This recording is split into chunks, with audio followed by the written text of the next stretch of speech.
आओ गोपाल, आओ गोपाल, करुणा सागर दीन दयाल। आओ गोपाल, आओ गोपाल, करुणा सागर दीन दयाल। करुणा सागर दीन दयाल। हे दीन बंधु, हे करुणा सिंधु, शरण में आए हैं हम तिहारी। हे दीन बंधु, हे करुणा सिंधु, शरण में आए हैं हम तिहारी। आओ गोपाल, आओ गोपाल, करुणा सागर दीन दयाल। आओ गोपाल, आओ गोपाल, करुणा सागर दीन दयाल।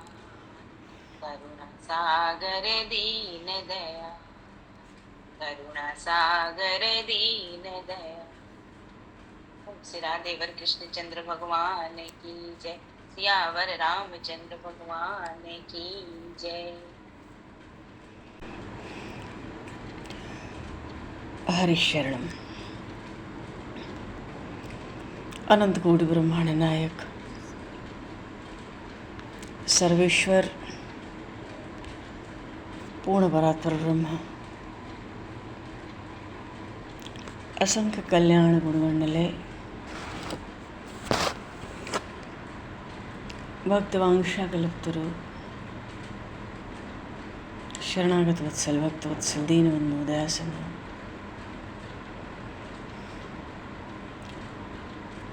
भगवान श्री सीताराम जी महाराज की असीम कृपा करुणा से हनुमान जी महाराज की परम पावन भावमयी सन्निधि में महापुरुषों की भावमयी उपस्थिति में एवं आप सभी श्रद्धालु भक्त वैष्णवों की मंगल सन्निधि में मानव जीवन का सर्वोत्कृष्ट फल भगवत गुणगान भगवत स्मरण का आनंद हम सभी आज श्री पद्मा एकादशी वामन द्वादशी का पर्व आज और कल इसके माध्यम से प्राप्त करने जा रहे हैं। सर्वप्रथम आप सभी भक्तजनों के श्री चरणों में भगवत भाव से सादर वंदन सादर नमन। आप सभी को यथा योग्य जय श्री राम, जय जय श्री राधे, हरि शरण, जय सीताराम।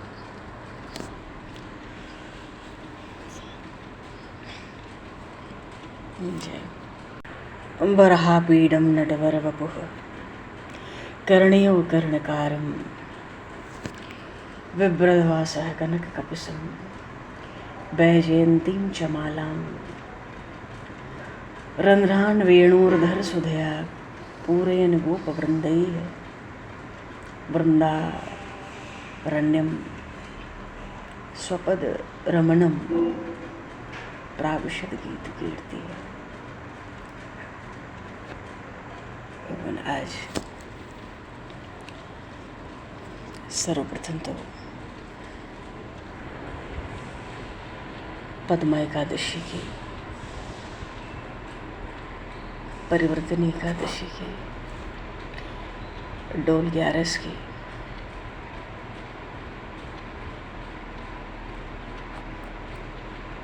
सब श्रद्धालु वैष्णवों को भक्तों को खूब खूब बधाई है। भादो मास है, शुक्ल पक्ष है, जल झुलनी एकादशी भी है, डोल 11 भी है। आज पूरी एकादशी है, इसमें संशय को स्थान नहीं है। क्यों? द्वादशी युक्त एकादशी है। सुबह आने वाली सुबह लगभग 4:30 बजे तक एकादशी है। उसके बाद सूर्योदय से पहले कुछ द्वादशी भी तो है। तो द्वादशी से युक्त एकादशी है तो पूर्ण एकादशी है। बोले काशी महारानी की जय। और बड़ी महत्व की एकादशी है।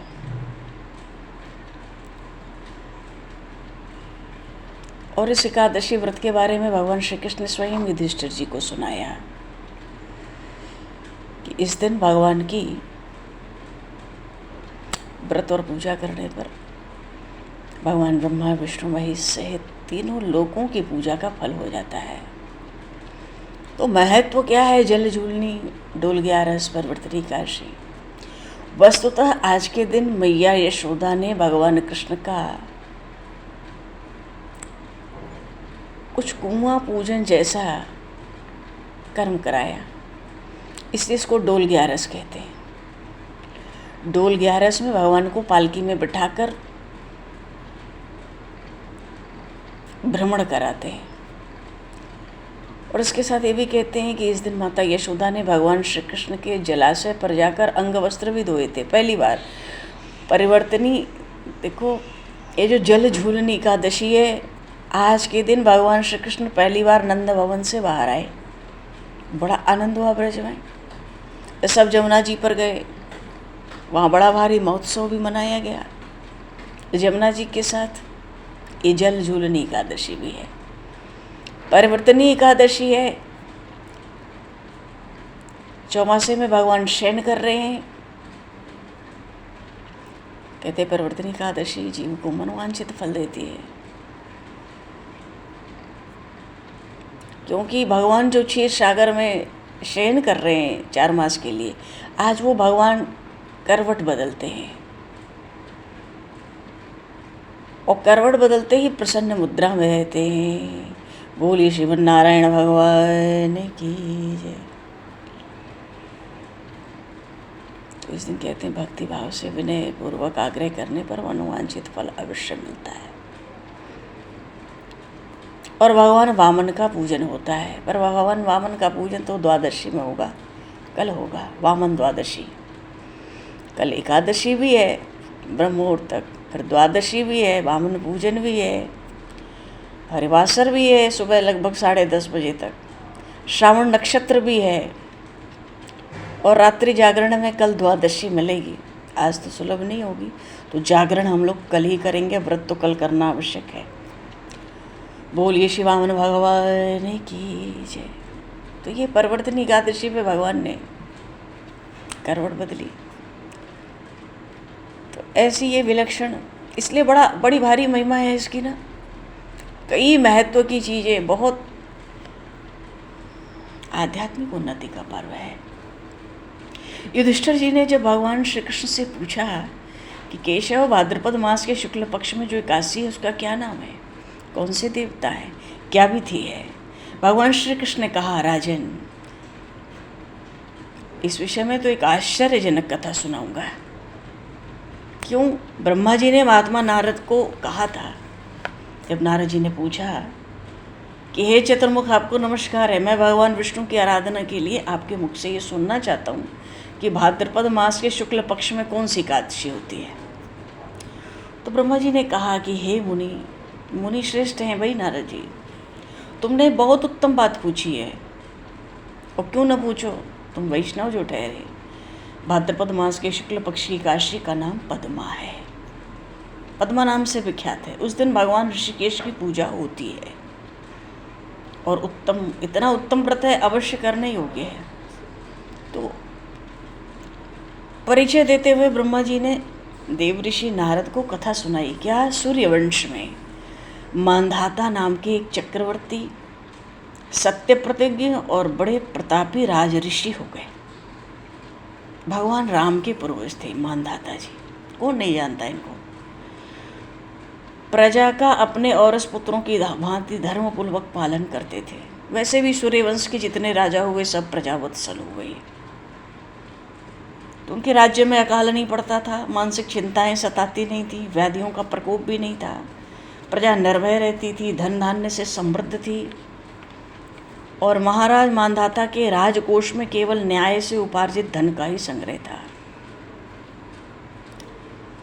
उनके राज्य में सब वर्ण और सब आश्रम के लोग, ब्राह्मण, क्षत्रिय, वैश्य, शूद्र, अब चाहे सन्यासी हो, ब्रह्मचारी हो, वानप्रस्थी हो, गृहस्थ हो, सब अपने अपने धर्म में लगे रहते थे।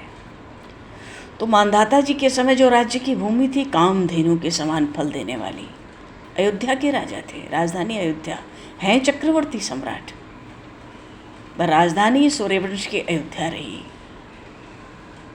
तो राज्य करते हुए उनको प्रजा को बहुत सुख प्राप्त होता था उनसे। तो एक समय किसी कर्म का फल भोग प्राप्त होने पर राजा के राज्य में 3 वर्षों तक वर्षा नहीं हुई, तो भाई उनकी प्रजा भूख से पीड़ित होकर नष्ट होने लगी।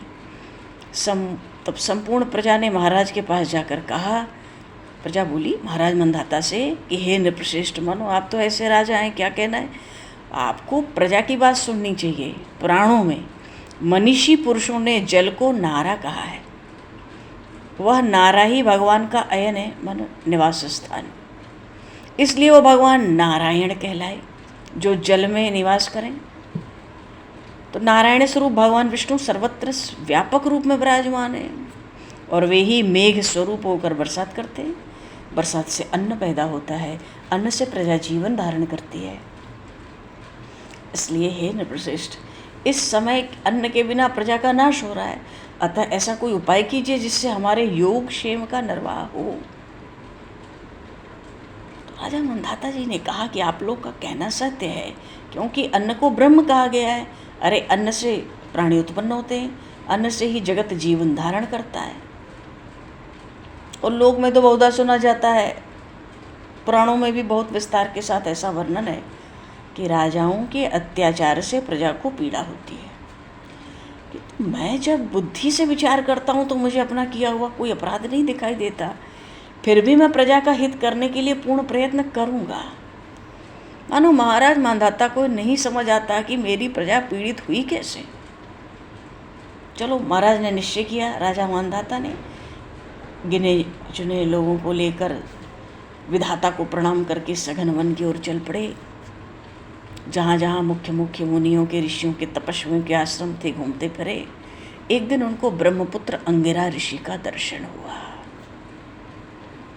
और उन पर दृष्टि पड़ी तो राजा तो हर्ष में भर गए, अपने वाहन से उतरे, इंद्रियों को वश में रखते हुए हाथ जोड़कर मुनि के चरणों में प्रणाम किया। महर्षि अंगिरा ने भी स्वस्ति कह के राजा का अभिनंदन किया। राजा के 7 अंगों के राज्य के, राजा के राज्य में 7 अंग होते हैं, सबकी कुशल पूछी। राजा ने सब कुशल सुनाई। फिर मुनि के स्वास्थ्य का समाचार पूछा, मानो व्यवहार हुआ बीच में। पहले मुनि ने भी, अंगिरा ऋषि ने महाराज मांधाता को आसन दिया, अर्घ दिया, और जब उन्होंने स्वीकार किया तो मुनि के पास बैठे, महर्षि अंगिरा के पास। तो उन्होंने इनके आगमन का कारण पूछा। तब राजा मांधाता ने कहा कि भगवान, मैं धर्म के अनुकूल प्रणाली से पृथ्वी का पालन कर रहा था, फिर भी मेरे राज्य में वर्षा का अभाव हो गया। इसका क्या कारण है, इस बात को मैं नहीं जानता। महर्षि अंगिरा बोले, राजन, ये सब युगों में उत्तम सतयुग है। इसमें सब लोग परमात्मा के चिंतन में लगे रहते हैं और इस समय धर्म अपने चारों चरणों से युक्त होता है। इस युग में केवल ब्राह्मण ही तपस्वी होते हैं, दूसरे लोग नहीं। किंतु महाराज, तुम्हारे राज्य में एक शूद्र तपस्या करता है, इसी कारण मेघ पानी नहीं बरसाते। तुम इसका प्रतिकार करो, प्रतिकार का यत्न करो, जिससे अनावृष्टि का जो दोष है शांत हो जाएगा। राजा मंधाता ने कहा, मुनिवर, एक तो ये तपस्या में लगा है, दूसरे निरपराध है, मैं इसका अनिष्ट नहीं करूँगा। तो इस दोष को शांत होने का, अनावृष्टि का जो दोष है कि बरसात नहीं हो रही, आप कोई किसी और धर्म का मुझे उपदेश करें। तो महर्षि अंगिरा ने कहा, राजन, ऐसी बात है तो एकादशी व्रत करो। भाद्रपद मास के शुक्ल पक्ष में पद्मा नाम की विख्यात एकादशी है। उसके व्रत के प्रभाव से निश्चय ही उत्तम वृष्टि होगी। आप अपने प्रजा और परिजनों के साथ इसका व्रत करें। अंगिरा ऋषि की वाणी सुनी। राजा अपने घर लौटे। उन्होंने चारों वर्णों की समस्त प्रजाओं के साथ भाद्रपद मास के शुक्ल पक्ष की पद्मा एकादशी का व्रत किया। व्रत करने पर मेघ पानी बरसाने लगे। पृथ्वी जल से लबालब आप्लावित हो गई। हरी भरी खेती सुशोभित होने लगी। मानो इस व्रत के प्रभाव से सब सुखी हो गए। इसलिए भगवान श्री कृष्ण कहते हैं, हे राजन, महाराज युधिष्ठिर से कहते हैं, इस कारण इस उत्तम व्रत का अनुष्ठान अवश्य करना चाहिए। पद्मा एकादशी के दिन जल से भरे हुए घड़े को वस्त्र से ढककर दही और चावल के साथ ब्राह्मण को दान देना चाहिए। साथ में छाता और जूता भी दान देना चाहिए। दान करते समय निम्नांकित मंत्र का भी उच्चारण करना चाहिए। नमो नमस्ते गोविंद बुद्ध श्रवण संज्ञक। आज बुधवार है, श्रावण नक्षत्र कल है। नमो नमस्ते गोविंद बुद्ध श्रवण संज्ञक अगौग संक्षयं कृत्वा सर्वसौख्य प्रदो भव भुक्ति मुक्ति प्रदश्चैव लोकानाम सुखदायक। तो बुधवार और श्रवण नक्षत्र से के योग से युक्त द्वादशी के दिन दान कब करना है? द्वादशी के दिन। तो कल दान कर सकते हैं। तो बुद्ध श्रवण नाम धारण करने वाले जो भगवान गोविंद हैं उनको नमस्कार है, नमस्कार है। हे प्रभु, मेरी पाप राशि का नाश करके आप मुझे सब प्रकार के सुख प्रदान करें। आप पुण्यात्मा जनों को तो भोग और मोक्ष प्रदान करने वाले वो बड़े सुखदायक हैं। भगवान श्री कृष्ण कहते हैं, राजन युधिष्ठिर जी से कहते हैं, इसके पढ़ने और सुनने से मनुष्य सब पापों से मुक्त हो जाता है। बोलिए श्री पद्मा एकादशी की जय। तो आज बड़ा सुंदर पद्मा एकादशी का पर्व है। हम लोग प्रायः आज सब लोग व्रत ही हैं लगभग। क्या है? एकादशी तो है, द्वादशी है। अन्न का जो प्रयोग होता है, उपयोग एकादशी में, वो बड़ा दोषकारक है। और कल वामन द्वादशी है, तो 1000 एकादशी का तो ऐसे ही फल है। क्यों? वामन भगवान का प्राकट्य है। भगवान के 24 अवतार हुए, जिसमें 4 प्रधान हैं। इन 4 अवतारों पर भगवान का विशेष व्रत होता है और इनकी महिमा न जाने कितने एकादशी व्रतों से बढ़ चढ़ कर होती है। एक भगवान श्री राम की रामनवमी, एक भगवान श्री कृष्ण की कृष्ण जन्माष्टमी, एक वामन द्वादशी, और ये आती है ना रामनवमी के बाद नरसिंह चतुर्दशी। ये भगवत भक्तों के, वैष्णवों के 4 विशेष व्रत हैं।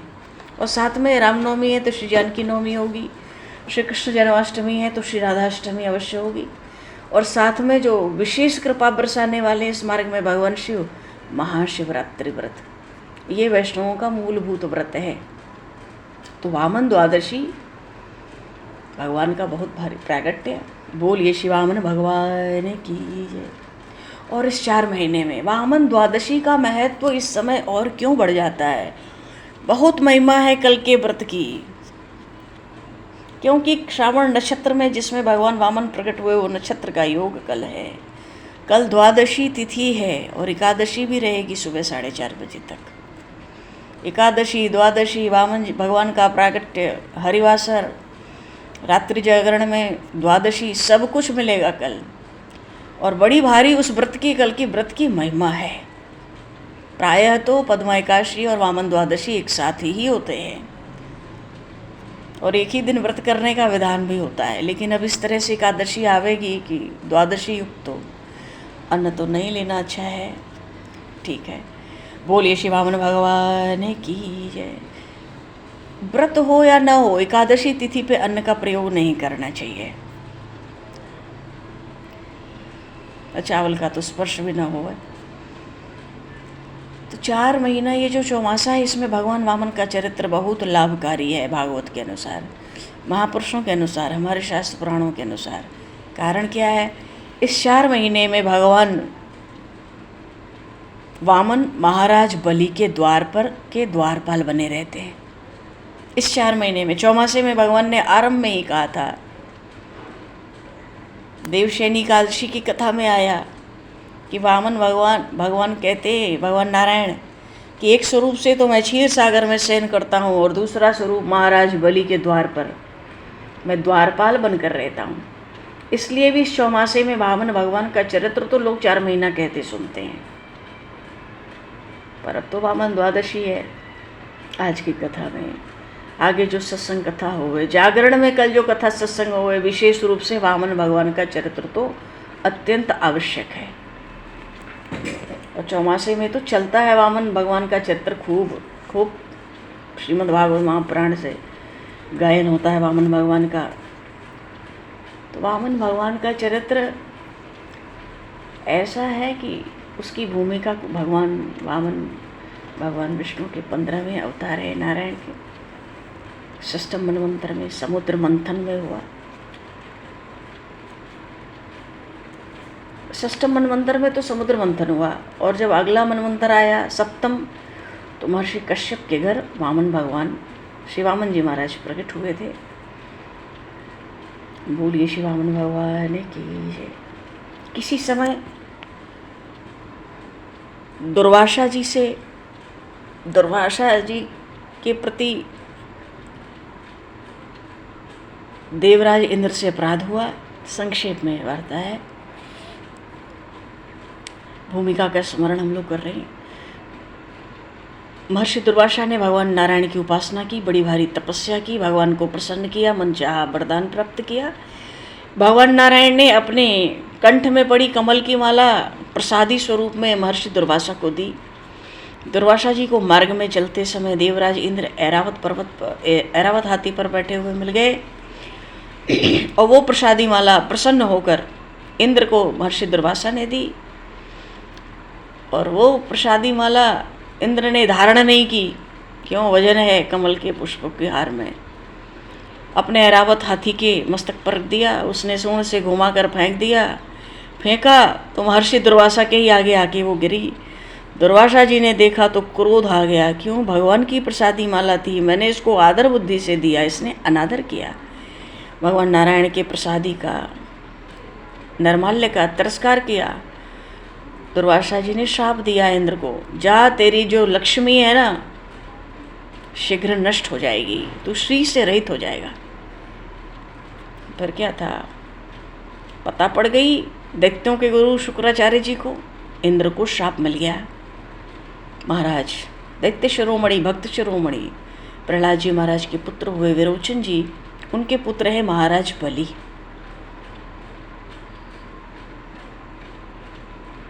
और उनके कुल गुरु दैत्य गुरु शुक्राचार्य जी। उन्होंने कहा भाई आक्रमण करो स्वर्ग पर। इंद्र को जीत लिया, अमरावती जीत ली। इंद्र में शोभा पाने लगे महाराज बलि। देवता भटकने लगे, ब्रह्मा जी के पास गए, सबने भगवान नारायण की स्तुति की, शरण हुए। अरे हम सब अपने घर से बेघर हो गए, अब कौन मदद करेगा? प्रभु करेंगे। भगवान ने कहा देखो अभी कुछ नहीं होगा, अभी तुम लोग समुद्र मंथन करो। भगवान वामन का जो चरित्र है इसकी भूमिका बहुत पुरानी है। समुद्र मंथन करो, किस लिए? अमृत के लोभ से।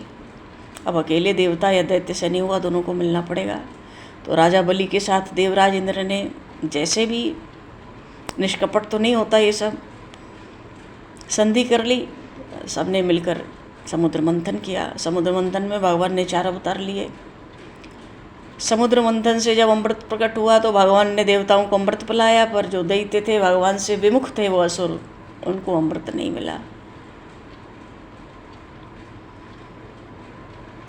मिला तो फिर देवासुर संग्राम हुआ। क्यों? हमने समुद्र मंथन किया, हमारे साथ देवताओं ने अन्याय किया, युद्ध करो। तो इतिहासों में, पुराणों में वो युद्ध हुआ, देवासुर संग्राम। अब कृपा थी, अमृत पी लिए थे भगवान नारायण से प्राप्त।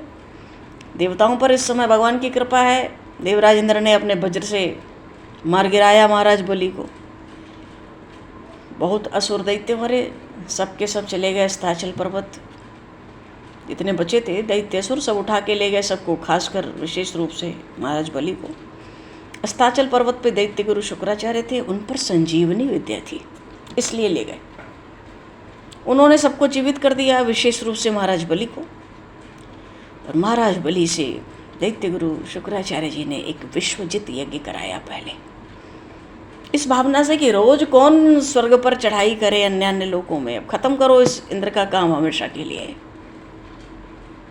चढ़ाई कर दी, चढ़ाई नहीं की, विश्वजित यज्ञ कराया। अभी उस विश्वजित यज्ञ से भगवान अग्निदेव ऐसे प्रसन्न हुए, उन्होंने एक रथ दिया घोड़ों के साथ, त्रोण दिया अक्षय जिसमें बाण रखे जाते हैं, अस्त्र शस्त्र,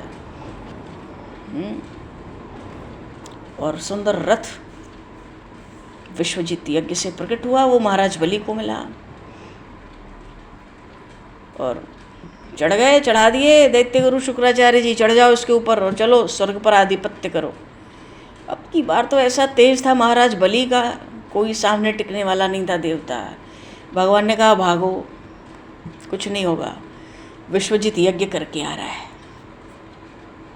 यज्ञ से ही भगवान वामन प्रकट हुए, भगवान राम भी प्रकट हुए। तो सबसे पहली यात्रा यज्ञ के लिए की महर्षि विश्वामित्र के साथ। भगवान का एक नाम है यज्ञ नारायण भगवान। भगवान यज्ञ की रक्षा नहीं करेंगे तो कौन करेगा। पहुंचे, स्वर्ग को जीत लिया। अब इसमें स्थायित्व था, लेकिन शुक्राचार्य जी ने कहा कि देखो 100 अश्वमेघ यज्ञ करो और हमेशा के लिए इंद्र पद को तुम प्राप्त करो, ऐसा मैं यज्ञ करा देता हूँ। ठीक है महाराज। अब ये नहीं था कि देवता पीछे से आके बैठ जाएं।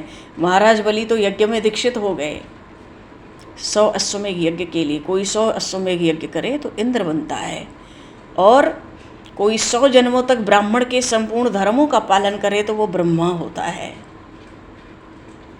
कितने ब्रह्मा होते हैं, उनकी वहीं से मोक्ष की प्राप्ति हो जाती है। कितने ब्रह्मा को लौटकर भी आना पड़ता है मृत्युलोक में। कर्म की गति बड़ी गहन है, भगवान ही जाने ये सृष्टि कैसे चलाते हैं। इसलिए भगवान का एक नाम है अद्भुत कर्मा। चलो, तो महाराज बलि के पास तीनों लोग तो आ गए। अब ऐसा नहीं है कि वो नीचे बैठकर यज्ञ कर रहे हैं 100 अश्वमेघ यज्ञ तो देवता जाके बैठ जाएंगे, वो बात नहीं थी। पर 100 अश्वमेघ यज्ञ के लिए महाराज बलि दीक्षित हुए। और उधर माता अदिति बहुत व्याकुल है। महर्षि कश्यप की पत्नी है। प्रजापति दक्ष की 13 कन्याएं महर्षि कश्यप से ब्याही थी, इसलिए सारी सृष्टि में सब कश्यप जी की ही संतान है। सब कुछ, हर कोई, पशु पक्षी भी, ये वृक्ष भी, सर्प भी, देवता भी, मनुष्य भी, सब सारी सृष्टि महर्षि कश्यप की है।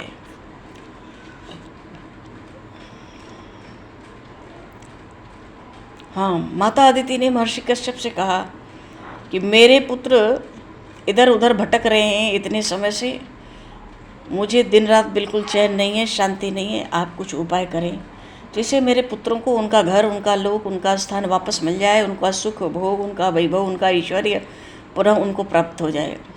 महर्षि कश्यप ने कहा, देखो देवी, ये मेरे हाथ की बात नहीं है, उपाय बतला सकता हूँ, पर आपके पुत्रों को सब कुछ पुराना क्यों। अरे भाई, दैत्यों से लेकर अगर महर्षि कश्यप देवताओं को स्वर्ग आदि लोक देंगे तो क्या दैत्य उनकी संतान नहीं है? दैत्य भी उन्हीं की संतान है। महर्षि कश्यप की पत्नी दिति से ही तो हिरण्याक्ष और हिरण्यकश्यप हुए। हिरण्यकश्यप के तो वंशज है प्रहलाद जी, प्रहलाद जी के विरोचन, विरोचन के महाराज बलि। तो महर्षि कश्यप के लिए तो कोई भेद नहीं था कि देवता हैं स्वर्ग में कि दैत्य असुर हैं, वो तो सब मेरी ही संतान है। उन्होंने कहा मैं ये काम नहीं कर सकता, क्यों, और स्त्रियों में खटपट होगी, स्वाभाविक है। तो मैं तुम परेशान हो, अशांत है तुम्हारा चित्त कि तुम्हारे पुत्र भटक रहे हैं सब देवता। ठीक है, भगवान ने व्यवस्था बनाई है, स्वर्ग आदि में देवता रहने चाहिए, फिर भी मैं इसके लिए कुछ नहीं करूँगा, उपाय बता देता हूँ। वर्ष भर का व्रत बता दिया, पयोव्रत, कि इस व्रत को करो, इतने नियम से करो तो भगवान दर्शन देंगे। ये बात पक्की कर दी। भागवत में पयोव्रत का 8वें स्कंद में बहुत सुंदर वर्णन है कि 1 वर्ष तक इतने नियमों के साथ ये व्रत करो तो 1 वर्ष होते होते, व्रत पूरा होते होते भगवान अवश्य में वो दर्शन देंगे। और जब दर्शन देंगे वो नारायण, तो तुम्हें जो इच्छा हो तुम उनसे मांग लेना और तुम्हारे मन की बात पूरी हो जाएगी और हमें बीच में आना नहीं पड़ेगा। तो ऐसा ही किया माता अदिति ने। वामन भगवान का अर्थ है भिक्षु नारायण। नारायण भिक्षुक बने।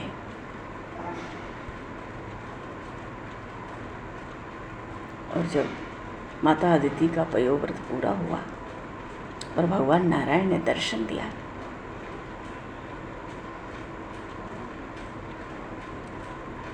भागवत में परीक्षित जी ने सुखदेव जी महाराज से प्रश्न किया था 8वें स्कंद में, चले है पद त्रयम भूमे कस्माद धरिरयाचे भूतवेश्वर कृपण वल्लभ धार्थोपि बबंधतम। वामन जी की कथा सुनाइए, वो जो 3 पग से सुनते हैं, पृथ्वी नापने गए थे। वो तो साक्षात, वो नारायण तो साक्षात लक्ष्मीपति नारायण ही है वामन जी। वो भिक्षा मांगने गए थे ऐसा मैंने सुना है। क्या कारण था? परीक्षित जी ने भागवत में प्रश्न पूछा था पहले, इस कथा के पहले, सुखदेव जी महाराज से। क्या कारण था कि वो भिक्षा मांगने गए? लक्ष्मीपति नारायण भिक्षा मांगने गए, तो ऐसा मैंने सुना है। मेरी भी वामन जी की कथा सुनने की बहुत इच्छा है। तो वो वामन जी किस प्रकार प्रकट हुए ये सुनाइए। तो सुखदेव जी महाराज ने वर्णन किया, राजन श्रवण करो। दैत्यों ने शुक्राचार्य जी की बहुत सेवा की थी, तभी तो शुक्राचार्य जी प्रसन्न हुए थे। उन्होंने ही राजा बलि के हाथ से विश्वजित यज्ञ कराया। स्वर्ण का रथ प्रकट हुआ, उस पर बैठकर राजा बलि, अब उस समय जब बैठे राजा बलि तो उनका तेज असहनीय था, देवता भाग खड़े हुए। भगवान बोले भागो, कुछ नहीं होगा, अभी कोई मदद नहीं, तो भागना पड़ेगा।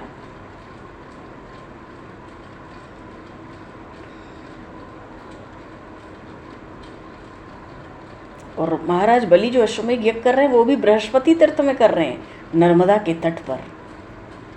और ये जो वामन भगवान की कथा है, महाराज बलि तो 100 अश्वमेध यज्ञ करेंगे तो देवराज इंद्र का पद हमेशा के लिए प्राप्त हो जाएगा, बिना आदि व्याधि के, बिना किसी बाधा के। इसलिए शुक्राचार्य जी करा रहे हैं। पर वामन भगवान की कथा जो श्रवण करता है उसको 1000 अश्वमेध यज्ञ का फल होता है। कैसी विलक्षण बात है। महाराज बलि तो कर रहे हैं 100 अश्वमेध यज्ञ, पर कथा जो कहे सुने, कथा श्रवण से 1000 अश्वमेध यज्ञ का फल हो जाता है। और वैसे भी शुक्राचार्य जिस शुक्राचार्य का तेज जिसको मिल जाए उसकी जीत होती है। शरीर का राजा तो शुक्र ही है, शक्ति को ही शुक्र कहते, शक्ति का नाश सर्वनाश। और कोई शुक्राचार्य की सेवा करे तो मान लो हर एक इंद्रिय का संयम, क्योंकि इंद्रियों का संयम ना हो तो शक्ति का संग्रह हमारे अंदर होगा नहीं। चलो, इधर अश्वमेध यज्ञ करने लगे महाराज बलि, और उधर माता अदिति ने पयोव्रत किया, भगवान प्रकट हुए। आएंगे प्रसंग आगे। अभी तो बड़ी सुंदर कथा है, थोड़ा तो विस्तार है ही कथा का। क्यों? 6ठे मनवंतर से चलती है, 7वें में भगवान का अवतार हुआ। भूमिका तो 6ठे मनवंतर से चल रही है, वामन चरित्र, वामन भगवान के अवतार के लिए। तो जब भगवान प्रकट हुए तो भगवान ने जब कहा कि माता की क्या इच्छा है, मांगो, आप क्या मांगना चाहती हो, क्या कहना चाहती हो। पयोव्रत से आपने मेरी उपासना की है विधि पूर्वक, आप बताएं। तो माता अदिति ने दिल खोल के कह दिया कि मेरे बच्चे दर दर भटक रहे हैं, उनको स्वर्ग का राज्य पुनः वापस मिल जाए, ऐसा मैं चाहती हूँ। आपके श्री चरणों में मेरी अनन्य भक्ति हो गए। पर पहली बात तो ये है कि मेरे पुत्रों को सब जो उनका खोया है, वैभव, उनकी लक्ष्मी, उनका ऐश्वर्य, और जो दुख के दिन वो इतने कठिन दिन बिता रहे हैं, कठोर, उससे उनकी मुक्ति हो जाए। भगवान ने कहा कि माता ये कार्य सहज नहीं है। अभी भगवान वामन के रूप में नहीं प्रकटे हैं, भगवान ने नारायण रूप से माता अदिति को दर्शन दिया, जो बात महर्षि कश्यप ने कही थी।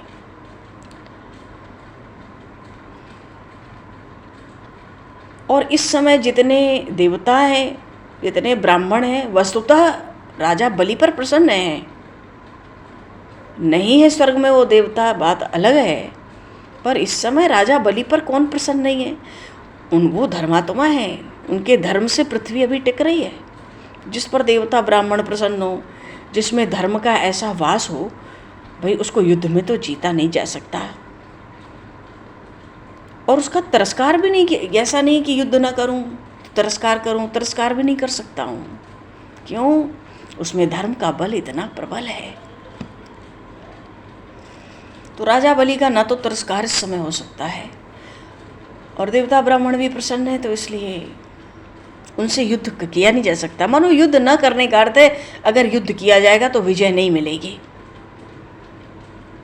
क्योंकि युद्ध में उसको विजय मिलती है जो देवता और ब्राह्मणों का आशीर्वाद लेकर आता है, उनकी प्रसन्नता और धर्म में स्थित रहता है। तो इस समय राजा बलि से युद्ध करने से लाभ नहीं है। पर ठीक है, अब माता ने तो वरदान मांगा है, 1 वर्ष का इतना कठिन व्रत किया है, पयोव्रत। तो भगवान ने कहा ठीक है, मैं कुछ और उपाय सोचूंगा। तो भगवान को तो सब आता है, चतुर चूड़ामणि, छल बल, चाहे जैसे, भगवान को तो अपना कार्य करना आता है जी। भगवान ने उसी समय सोच लिया कि कुछ न कुछ तो छल करना पड़ेगा, तब माता की इच्छा पूरी होगी।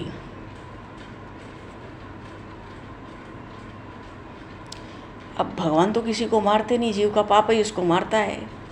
और माता के जो शत्रु दैत्य हैं उन सब ने इस समय पाप छोड़ दिया है, क्योंकि राजा बलि राजा हैं, वो सब इस समय पवित्र जीवन जी रहे हैं, उनको युद्ध में कोई मार नहीं सकता।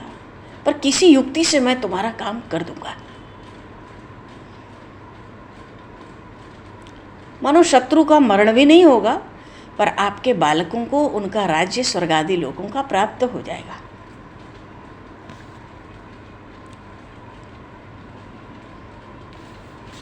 बारह दिन का पयोव्रत।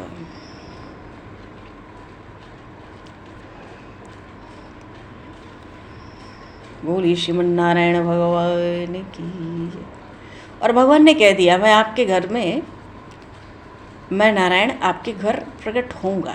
आपके केवल दूध पीकर ये व्रत होता है फागुन के महीने में। कहीं कहीं तो वर्ष सुनते हैं, लेकिन हमें ऐसा स्मरण हो रहा है कि भागवत में तो 12 दिन का पयोव्रत कहा गया है संभवतः। अच्छा चलो,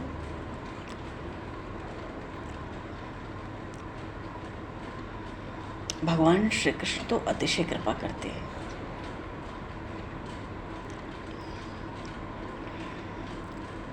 और माता अदिति पर उन्होंने कृपा की। और फिर पति पत्नी महर्षि कश्यप, माता अदिति ऐसा गृहस्थाश्रम विलास के लिए तो है नहीं। ये संबंध भी परमात्मा से संबंध हो गए, पवित्र संबंध इसीलिए है। शास्त्र तो ऐसे ही कहते हैं। सन्यास की भी बहुत महिमा है, पर भगवान के लिए संसार के सर्व सुख का जो न्यास कर देता है, त्याग कर देता है, वो सन्यासी है। पर अनेक बार सन्यास से बढ़कर गृहस्थाश्रम की शोभा हुई है, ऐसा देखा गया है। किसी साधु सन्यासी के मठ में तो आज तक भगवान का अवतार हुआ नहीं। भगवान के सभी अवतार गृहस्थ के घर हुए।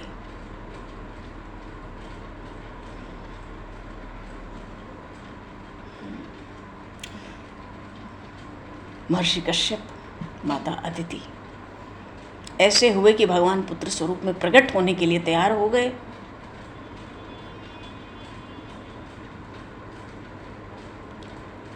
अब भगवान के अवतार का क्या अर्थ है? जहाँ भगवान नहीं है वहाँ भगवान आकर खड़े हो जाएं?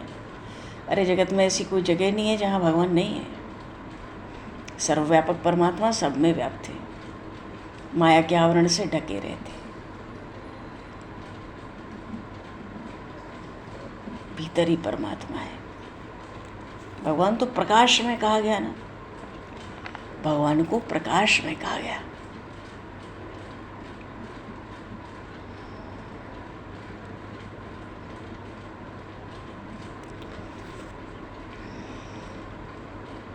और कोई अदिति ना बने तो माया का पर्दा दूर भी तो नहीं होता है। अदिति का अर्थ ही है ब्रह्माकार वृत्ति। महर्षि कश्यप के कहने से 12 दिनों का पयोव्रत किया।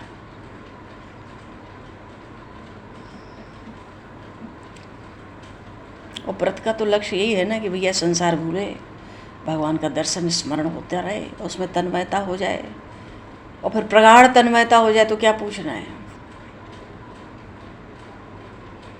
व्रत का तो उद्देश्य यही होता है कि हमारी जो विषयाकार वृत्ति है उसका विनाश हो जाए, मन भगवान के आकार का हो जाए। यही व्रत है। मन से भगवान के पास रहना, प्रभु चरणों में रहना, प्रभु के नाम में रहना, यही उपवास है। केवल फलाहार से उपवास तो होता नहीं।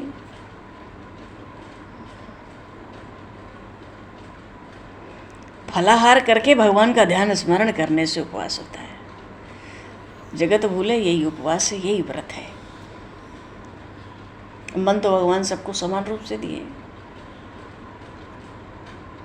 पाप करने के लिए नहीं, पवित्र विचारों के लिए दे रखा है। ध्यान करने के लिए दिया है, विश्व का चिंतन करने के लिए तो दिया नहीं भगवान ने।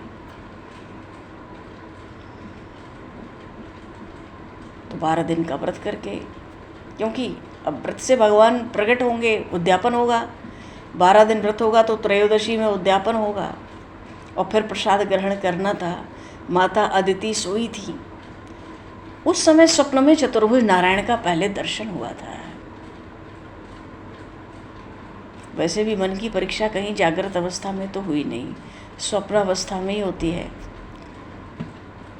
तब भगवान ने उनसे ये कहा था उस स्वप्नावस्था में कि युद्ध में महाराज बलि को कोई पराजित अभी नहीं कर सकता। वो धर्म में पृथ्वी को स्थिर रखे हैं। देवता ब्राह्मण प्रसन्न हैं, क्योंकि उनका आचरण सब वही है। भले देवता अपने घर में नहीं है, पर भोग राग तो उनको सब मिल रहा है, यज्ञ से भाग तो मिल रहा है। देवता जहाँ भी हैं पुष्ट तो हो रहे हैं, क्षीण तो नहीं हो गए, कमज़ोर तो नहीं पड़ रहे हैं। तो युद्ध में उनको जीता नहीं जा सकता, पर मैं कोई उपाय करूँगा।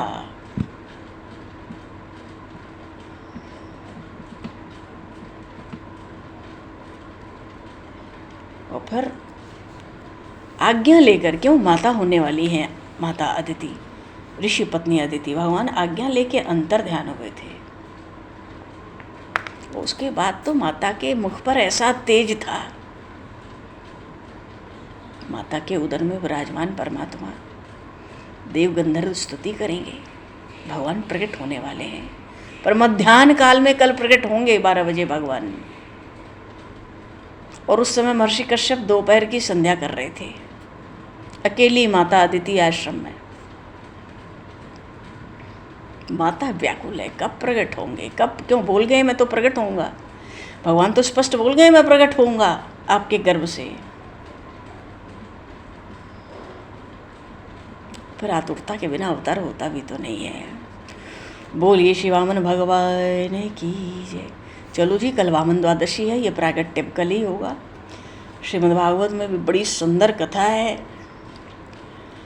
बोलिए श्री वामन भगवान की जय, श्री पद्मा एकादशी की जय,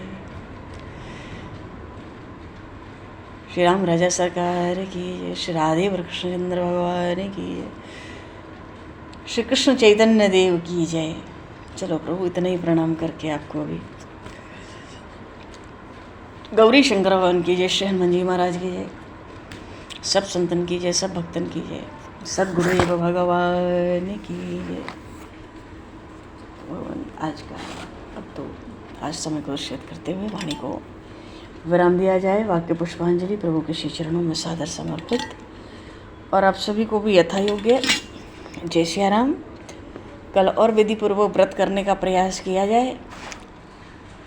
जय श्री राम, जय जय हाँ, हरि शरणम राधे राधे, जय श्री राम, जय श्री जय श्री राम, जय जय श्री राधे, हरि शरणम, प्रणाम महाराज।